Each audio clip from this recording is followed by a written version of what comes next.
That's been Hamas's lifeline, where they get their murderous weapons through to them.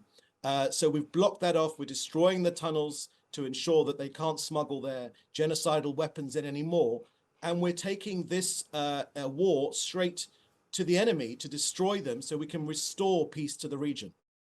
What is happening in Rafah, in Gaza? We've had Israeli airstrikes, Israeli tanks within the city, civilian deaths, of course, and now around 1 million on the move. Yet the US say their red line of no major ground offensive has not been crossed, so military aid will continue to flow from them for now. Israel might well need it. Benjamin Netanyahu's national security advisor said yesterday they expect the fighting to continue for at least the rest of this year. Is now not time for a change in strategy? David Mencer is a spokesperson for the Israeli government and is live with us. Good morning. Good morning, Luke. A change in strategy is, of course, the suggestion of the United States, their deputy envoy to the UN, saying yesterday that what you've been doing, airstrikes and ones that kill civilians, like what happened on Sunday, undermine your strategic goals in Gaza. Do they have a point? So firstly, thank you very much for having me. Look, our war aims remain the same, and there's no change of strategy needed. We'll always, of course, keep the lives of civilians foremost in our considerations. But our three war aims are to get rid of Hamas, to destroy them, to defeat them, to ensure we get back our 125 remaining hostages. Some of them have been killed by the Hamas murderers. And of course, but many of them are alive, of course, and to make sure that Gaza never again poses a threat to us. The reason we're doing our operation in Rafah is because the last 4 battalions, major battalions of Hamas, are in Rafah. We're going after them. We're doing it in an extremely precise way, in a limited way. We're going after them, and we are defeating them. We made a major breakthrough yesterday. If you give me a moment, I'll tell you about it. We took what's known as the Philadelphia Corridor, which is the strip of land which abuts the border between Gaza and Egypt. That's been Hamas's lifeline, where they get their murderous weapons through to them. So we've blocked that off. We're destroying the tunnels to ensure that they can't smuggle their genocidal weapons in anymore. And we're taking this war straight to the enemy to destroy them so we can restore peace to the region. And we'll get to what you've done in that bit of territory in a moment. But when you said there, civilians are foremost in your considerations, that's not right, is it? Otherwise, you wouldn't have 40 plus of them dead after an airstrike on Sunday. So we killed 2 terrorists, 2 very much wanted terrorists. They were terrorists with British blood on their hands. I don't know if you remember the terrible story of Lucy D, a Jewish British mother, and her 2 daughters that were killed in the Jordan Valley almost exactly a year ago. 2 Brits. They were killed by these 2 leaders of Hamas in Judea and Samaria, the West Bank. Unfortunately, we did not know that there was a Hamas weapons dump near where those terrorists were targeted. And it's that weapons dump which unfortunately created a fire which killed those civilians, which is a tragic incident. But, the international community shouldn't blame Israel for these things, because these were weapons which were aimed at me, at my people, at anyone living here. If you were here, Luke, as well, they'd be aimed at you. So this is a genocidal terrorist organization. We are compelled to defeat them, as any normal country would do. It's our responsibility as a government to destroy this terrorist organization so we can get back to peace. Okay, so if that's what you're planning then, to just press on as you have in the past, this major ground offensive promised in Rafah, is that what's already underway? Because the US doesn't seem to think so. It's a targeted, limited operation to destroy... So there won't be a major ground offensive, or is this something that is a precursor to that? Whether you call it major or targeted, the objective is to destroy Hamas, the last 4 battalions of which are in Rafah. We've done something which nobody said what we could do.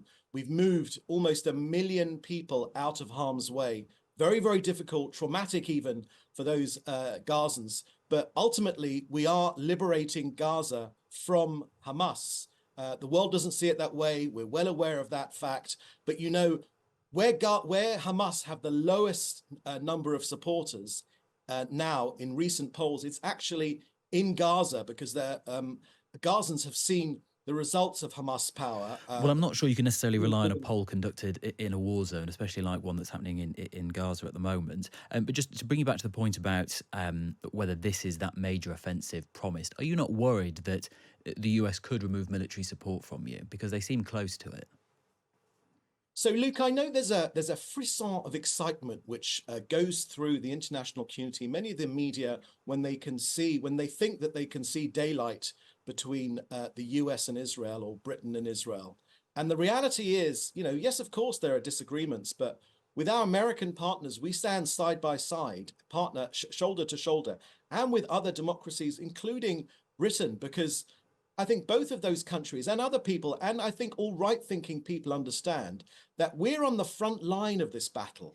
Israel's military says it's taken control over a strategic zone along the border between Gaza and Egypt, known as the Philadelphia Corridor. What's the significance of that? It is from the internal side, on the Palestinian side. It's not from the Egyptian side, of course. It is the corridor under which probably there are around 50 tunnels or even more. Israel has managed to take control of about 20 tunnels, as far as I understood. Those tunnels were used during 17 or 18 years to bring into Gaza heavy machinery, rockets, and parts to be combined as rockets and other explosives and so on.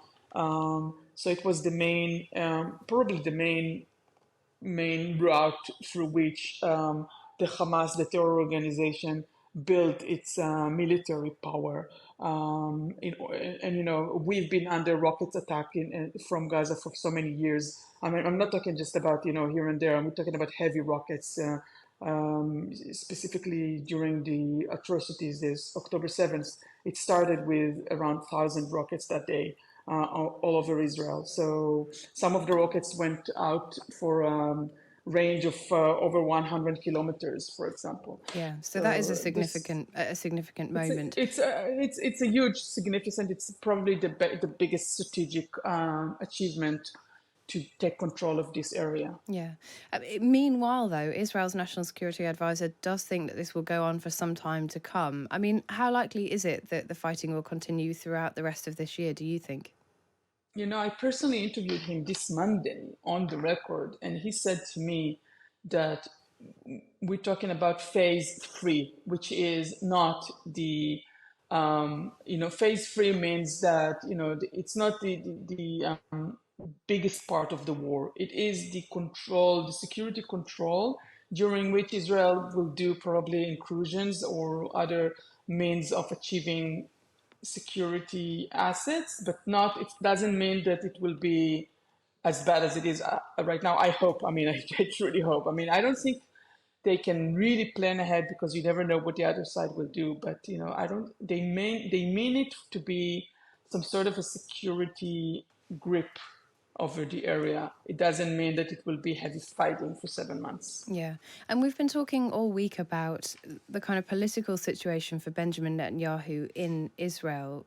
Obviously, dozens of people have been killed in Gaza in the latest strikes. There is outcry now around the world. How are things there now politically for him?